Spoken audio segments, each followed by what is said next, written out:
Bonjour et bienvenue sur ma première vidéo YouTube. Ici on va parler de déco et aujourd'hui je vais vous donner des conseils que j'ai proposés à un client pour aménager son couloir. Nous allons commencer par parler du revêtement.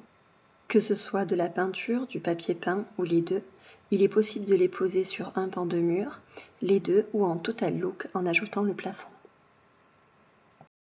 Il est possible de jouer avec plusieurs couleurs pour créer des soubassements ou des rayures.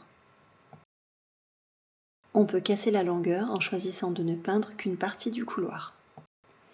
Il est possible d'apporter des touches de couleur en appliquant de la peinture sur une porte, des encadrements ou en bordure de plinthe. On peut mixer les couleurs pour dynamiser la longueur du couloir et pour les plus bricoleurs, on peut créer des décors avec des cimaises ou des baguettes. Passons maintenant à l'aménagement. La première astuce est de créer une bibliothèque. Cela permettra de ranger les livres et les objets et d'apporter une touche décorative. Qu'elle soit basse, toute hauteur ou haute, elle dynamisera le couloir et permettra d'alléger les autres pièces. Pour ceux d'entre vous qui préfèrent des ambiances minimalistes et épurées, il est possible de créer des rangements fermés, partiellement ou en totalité. Si votre couloir et votre habitation le permettent, pourquoi ne pas installer un banc, un coin bureau et même un piano ? Finissons maintenant avec la décoration.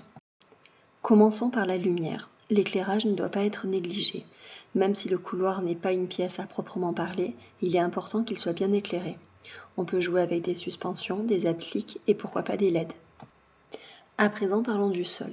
Si vos murs sont blancs, je vous conseille de jouer avec des tapis colorés et pourquoi pas à motifs qui donneront du rythme à vos murs.